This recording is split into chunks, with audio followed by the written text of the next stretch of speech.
आज हम पढ़ेंगे भारतीय रिजर्व बैंक के कार्य व इसका योगदान। दरअसल प्रत्येक देश में केंद्रीय बैंक का जो मुख्य कार्य होता है वो अर्थव्यवस्था में मुद्रा व साख की मात्रा को नियंत्रित करना होता है, नियमित करना होता है। सभी देशों के केंद्रीय बैंक प्राय 3 प्रमुख कार्य करते हैं। जो भी वर्ल्ड के केंद्रीय बैंक हैं, पहला है नोट निर्गमित करना, दूसरा सरकार के बैंक के रूप में कार्य करना, तीसरा है बैंकों के बैंक के रूप में कार्य करना।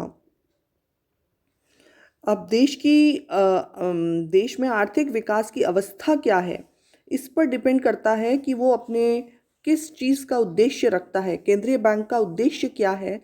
विकास की ऊंची दर है, पूर्ण रोजगार है, या मूल्य स्थिरता है, या सुदृढ़ भुगतान संतुलन की स्थिति प्राप्त करना चाहता है। तो ये सब उद्देश्य उस समय वहाँ की उस देश की आर्थिक विकास की अवस्था पर निर्भर करते हैं। जैसे विकासशील देशों में केंद्रीय बैंक सरकार को ऐसी आर्थिक नीतियां अपनाने में मदद देता है जिनसे विकास की गति तेज हो सके, और वो देश की मुद्रा का आंतरिक मूल्य व बाह्य मूल्य स्थिर करने का भी प्रयास करता है विकासशील देशों में। तो वैसे वो कई बार कोशिश करता है कि कई उद्देश्य एक साथ प्राप्त हो जाएं, एक ही उद्देश्य पे ना निर्भर रहा जाए। मुख्य कार्य रिजर्व बैंक के केंद्रीय बैंक के हैं: नोट निर्गमन का अधिकार, फिर है सरकारी बैंकर व एजेंट सलाहकार, व्यापारिक बैंकों के नगद कोषों का संरक्षक, देश के अंतर्राष्ट्रीय मुद्रा कोषों का संरक्षक, पुनर्कटौती का बैंक या अंतिम ऋणदाता जिसे बोलना चाहिए, ये उसका कार्य है केंद्रीय बैंक का। इसके अलावा केंद्रीय समाशोधन निपटारा या स्थानांतरण बैंक, और लास्ट है साख नियंत्रण। पहले कार्य को हम पढ़ते हैं, नोट निर्गमन। दरअसल सभी देशों में केंद्रीय बैंक मुद्रा निर्गमित करता है। अब मुद्रा निर्गमित किस आधार पे करेगा, उसकी प्रणालियां अलग अलग होती हैं हर देश में। जैसे नोट निर्गमन की आनुपातिक कोष प्रणाली, जिसमें मुद्रा के पीछे सोने या सोने के सिक्के या विदेशी प्रतिभूतियों का निश्चित अनुपात रखा जाता है, और कागजी मुद्रा बढ़ाने के लिए इस व्यवस्था में आवश्यक कोषों की व्यवस्था करनी होती है। फिर है न्यूनतम कोष प्रणाली, जिसमें मिनिमम रिजर्व रखकर आप कितनी भी पत्र मुद्रा निकाल सकते हैं। ठीक है, ये पद्धति एक्चुअली इलास्टिक होती है, लोचदार होती है, और यही भारत में प्रचलित है। फिर है सरकारी बैंकर व एजेंट। दरअसल केंद्रीय बैंक सरकार के सभी लेन देन व कार्य करता है। यह सरकार की ओर से कर, सार्वजनिक ऋण आदि की राशि जमा करता है, और जब भुगतान की ज़रूरत होती है तो भुगतान करता है। इसलिए इसे सरकारी बैंकर, एजेंट और सलाहकार भी कहा जाता है। इसके अलावा है व्यापारिक बैंकों के नगद कोषों का संरक्षक। दरअसल व्यापारिक बैंक जो देश में होते हैं वो केंद्रीय बैंक के पास कुछ नगद रूप में रखते हैं राशि, जिससे बैंकों के लेन देन में परस्पर समाशोधन और निपटारा करने में आसानी होती है। और साख नियंत्रण में भी ये एक उसके रूप में काम करता है। एक प्रणाली है जिसमें जब वो नगद कोषों का संरक्षक बनता है तो उसकी अनुपात या मात्रा घटा और बढ़ा सकता है। ठीक है, इसके अलावा है विदेशी विनिमय कोषों का संरक्षक।